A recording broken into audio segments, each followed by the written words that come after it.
Good evening, and welcome to another one of my episodes of A Verse a Day Keeps the Muslims Awake. Today I'd like to discuss angels in Islam. As you might be aware, angels is a very important topic in Islam. As a matter of fact, if it were not for an angel, the entire Quran would not have been revealed to Muhammad, being that the angel Gabriel, al-Malak Jibreel, was the one who helped Muhammad get the Quran, or the message down to Muhammad. Now, before I start talking about angels, I want to talk about the Quran in itself. Allah chose Arabic. He chose that the language of the Quran should be Arabic. That is the language that Allah chose. Why did He do it? I don't know. Perhaps maybe because it was the language of the tribes that wrote this book. But nevertheless, Allah decided to yunazzil the Quran, to reveal the Quran in Arabic. Which is why even up until today it cannot be translated. It can only be explained, one column in Arabic and right next to it is a column in the other language. Okay, so keeping that in mind, that every single word in the Quran must be Arabic and not Ajamiyya. Al-Kalimat al-Ajamiyya, that means foreign words. Supposedly the Quran does not contain a single foreign word. Well, you know what? Let's go ahead and take a look at one of your most important figures. Or let's take a look at some of the angels. Let's start with me, Michael. The angel Michael. In Arabic, Mikhail. Mikhail is mentioned in the Quran by name once and only once. And that is in Surah Al-Baqarah, Surah number 2, verse number 98, where it talks about whoever's the enemy of Allah and His angels and His apostles and Jibreel and Mikhail, so surely Allah is the enemy of the unbelievers. So here we have the name Mikhail, which exists in the Quran. Now let's break down that name. Mikhail is not an Arabic word at all. It's a word in Hebrew. It's Mi-Cha-El. First of all these angels that end with the word El means God in Hebrew. Mi, the first part, Mi, is just like the Arabic word Min or Men. Mi is who. Ka is like. El is God. So, Mikael, that's me, men kallah, who is like God. And that is the definition of the word of the angel Michael. It's he who is like God.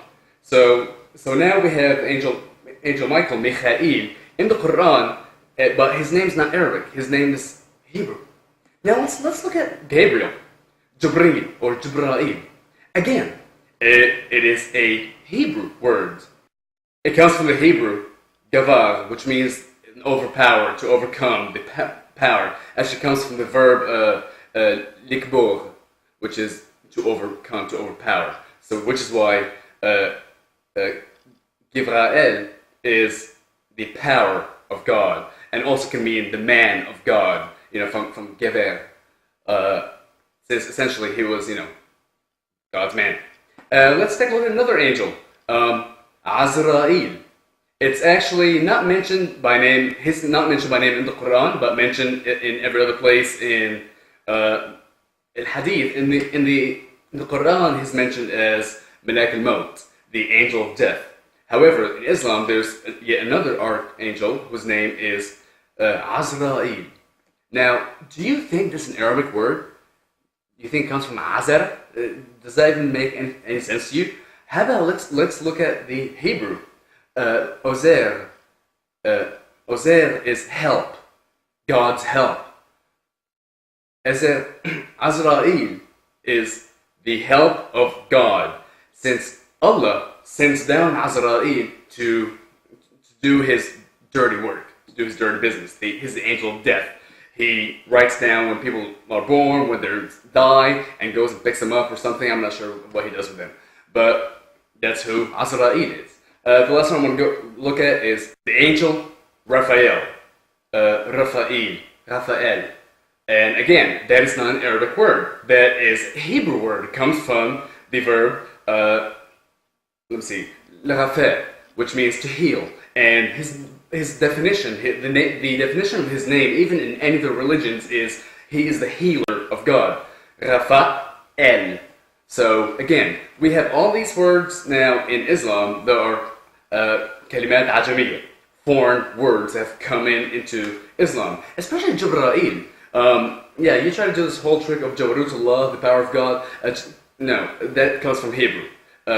Because il means nothing in Arabic. El is God, Allah, Ilah, El. Actually, I want to go back to the angel Gabriel.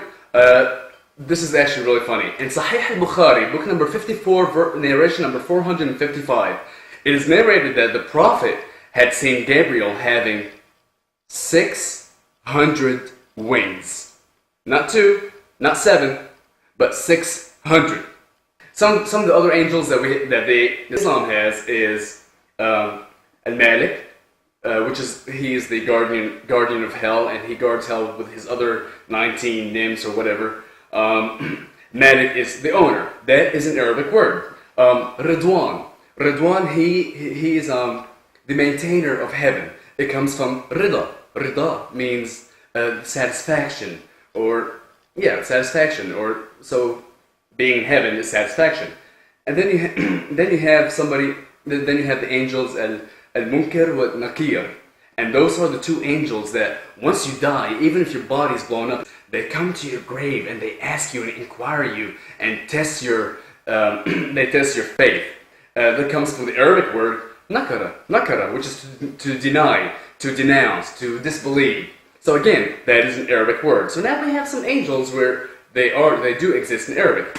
But then again, there's two other angels that were sent down to the Babylonians to test their faith, because they were supposed to have been practicing sorcery. And you find that again in Surah Al-Baqarah, Surah number 2, verse number 102, and that is Harut and Marut. And as far as I know, Marut sounds more Armenian to me than anything else. It's probably Aramaic names or Assyrian names. Those are not Arabic names. Harata, Marata. If you can find me a verb in Arabic that the trilateral root that corresponds with that, then go for it. That's all I have for today. Thank you very much for joining, and I'll see you soon. Bye.